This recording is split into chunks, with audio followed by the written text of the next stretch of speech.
show was the very first show of the tour, and that was probably still my favorite. We went to Baltimore, where these guys live, and it's a small club, and they don't generally have bands. So it was.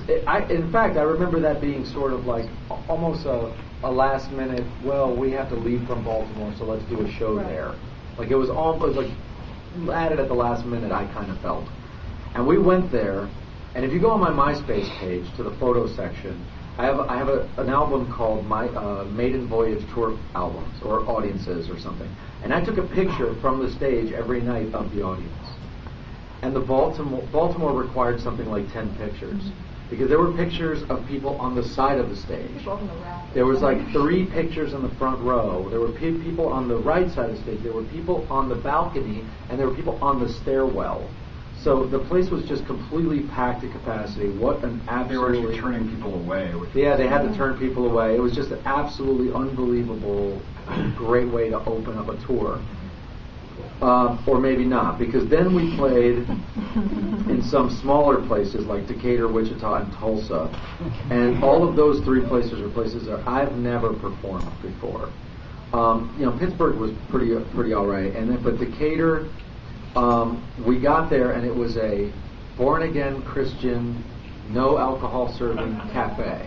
Gothic. The first time we played there, we roll up on this thing, and it's this gigantic black building in the middle of the wasteland that is Decatur. And we pull around the back, and there's a red staircase going up the back. I didn't say this to the band because I was, you always try and stay pretty positive, but I was just like, I'm totally getting the feeling that we're going to be chased down this staircase by somebody. Well, I remember I got there. Somehow it eluded me that they were born-again Christians. So we get there, and it's like this giant cafe kind of feel. I was like, this isn't really like a nightclub. And they had a big stage, and everyone was like all gothed out. And then slowly but surely I started getting the we're born-again Christian vibe. And I was like, oh my God, what am I going to play? Nothing.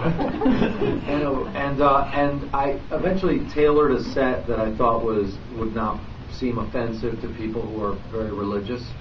And at the end of the show, they started chanting, God thinks, God thinks, God thinks. These motherfuckers is crazy.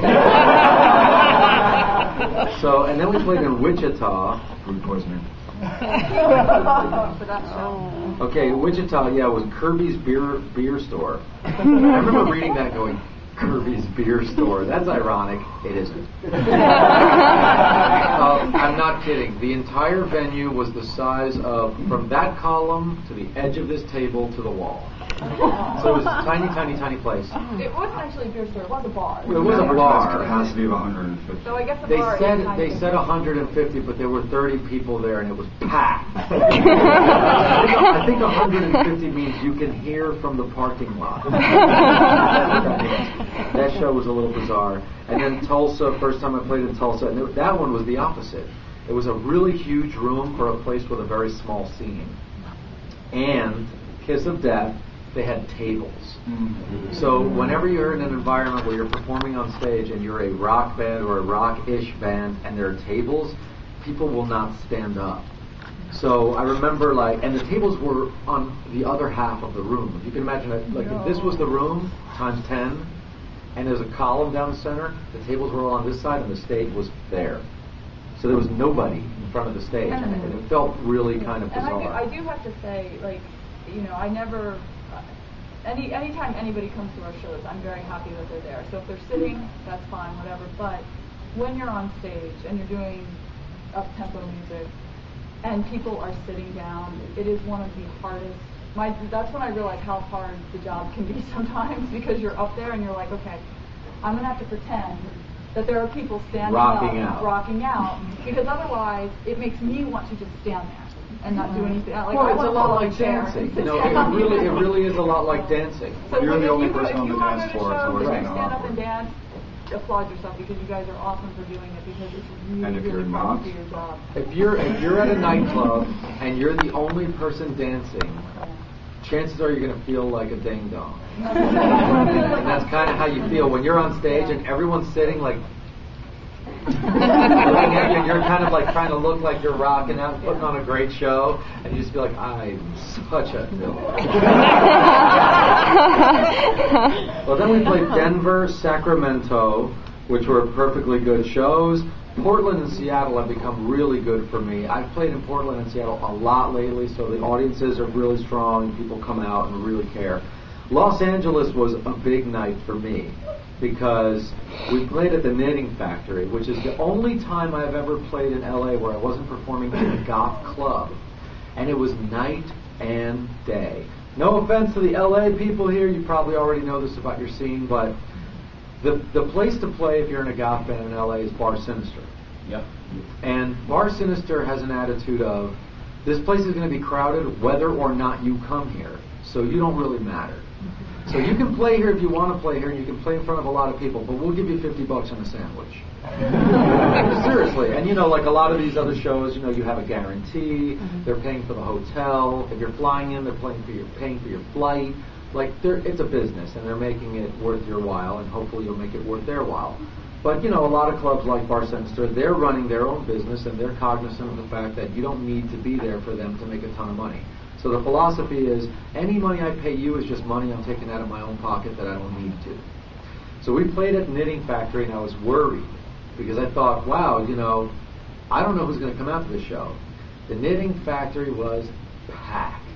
Just packed to the rafters.